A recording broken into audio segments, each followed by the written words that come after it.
City 91.1 FM से मैं हूं आरजे बरखा। और अभी ढंग से अच्छे तरीके से कहूं कि हम कोरोना से बाहर भी नहीं निकले। अभी भी चेतावनी, प्रिकॉशंस, मास्क वगैरह हमें लगाना होता है। और इसके बावजूद एक और नई बीमारी ने दस्तक दिया है और बड़े जोर से दस्तक दिया है, जिसका नाम है मंकी पॉक्स। आखिर ये मंकी पॉक्स है क्या? चलिए आज इसी पे बात करते हैं। और हमारे साथ हैं जाने माने senior physician doctor Diwakar Tejashwi ji phone पे। तो सर, सबसे पहले तो आपका बहुत बहुत स्वागत है। Thank you.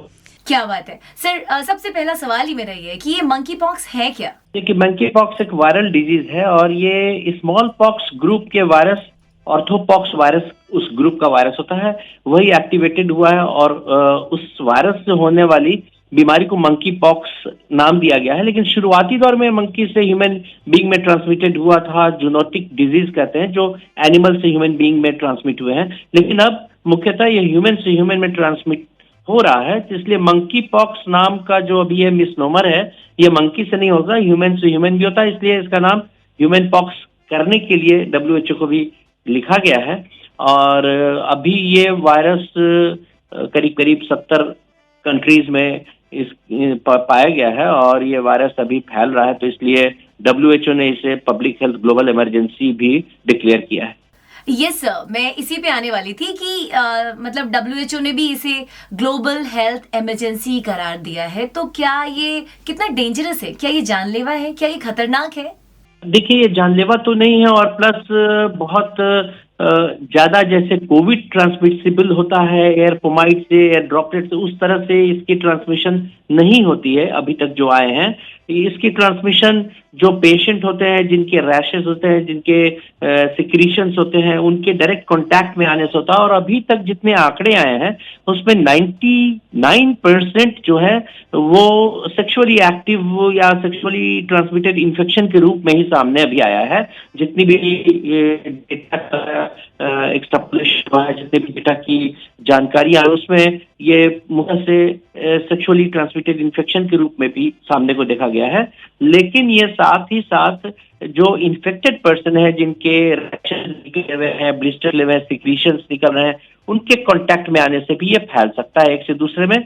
तो लेकिन अभी जो मॉर्टेलिटी है इसकी, वो करीब करीब 3 to 6% ऑन एन एवरेज 100 में 6 आदमी की मॉर्टेलिटी की संभावनाएं होती हैं। बहुत सीवियर अगर ये इन्फेक्शन होता है, जनरली ये सेल्फ लिमिटिंग 4 से 6 हफ्ते में हो जाता है, क्योर हो जाते हैं। तो उतनी जानलेवा नहीं है जितना भयावह नाम लग रहा है। सर तो एक बात बताइए, कोविड के टाइम में जैसे कि था कि 2 गज की दूरी, मास्क है जरूरी, अगर तबीयत खराब है, हम कोविड पॉजिटिव हो गए तो हम आइसोलेटेड हो जाते हैं, सबसे दूर रहते हैं, बंद कमरे में, अब सबसे अलग रहकर अपना ट्रीटमेंट करते हैं। तो ये जो मंकी पॉक्स है, इसके लिए भी कुछ कुछ ऐसे प्रिवेंटिव मेजर्स हैं क्या?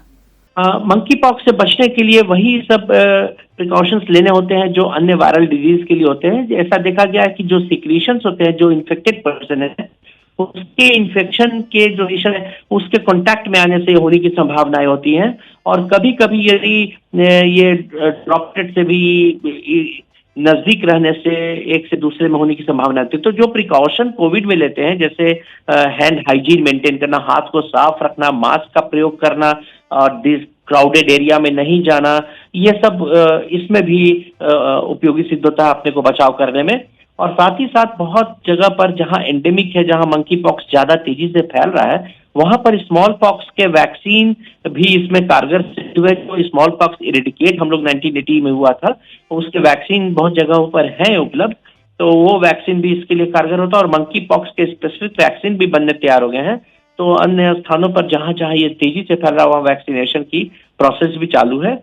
और उम्मीद है कि यहाँ भारत सरकार भी वैक्सीन को इंपोर्ट करेगी। और अपने को बचने के लिए अगर आप साफ सुथरा रहते हैं, जो प्रिकॉशंस कोविड में रख रहे हैं, हैंड हाइजीन का, डिस्टेंस मेंटेन का, मास्क का प्रयोग, तो आप इस बीमारी से भी बच सकते हैं। ऑलराइट सर, एक लास्ट क्वेश्चन, इसके लक्षण क्या है? मंकी पॉक्स है, हमें ये कैसे पता चलेगा? देखिए, इसके लक्षण जो टिपिकल होते हैं, उसमें जो सामान्य लक्षण है, फीवर आना, फीवर आने के 2-3 दिन के बाद स्पेसिफिकली रैशेस उत्पन्न होते हैं, पस्चल्स जो मोटे मोटे सूजे हुए रैश चेहरे पर आ जाते हैं, हाथों में पाम्स और सोल्स में ज्यादा आते हैं, और फिर ट्रंक्स में भी आते हैं, लेकिन सबसे ज्यादा चेहरा और हाथ जो खुला हुआ है या पैर में सोल्स है वहां पर ये रैशेस दिखते हैं। इसके साथ साथ गले में दर्द, सोर थ्रोट होना, माइल्जिया होना, मसल्स में पेन होना, हेडेक होना, ये सब चीजें भी इसमें आती हैं। तो यदि कोई व्यक्ति का, किसी भी व्यक्ति का फॉरेन ट्रैवल है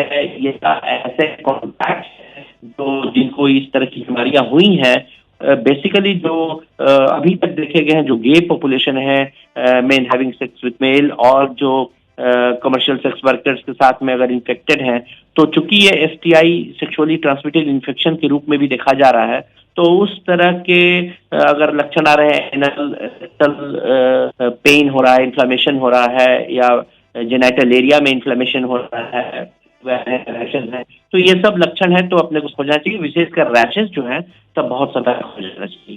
thank you so much sir, thank you so very much. तो अवेयर रहिए, सतर्क रहिए, और जो बातें सर ने बताई उसे फॉलो कीजिए। Thank you so much.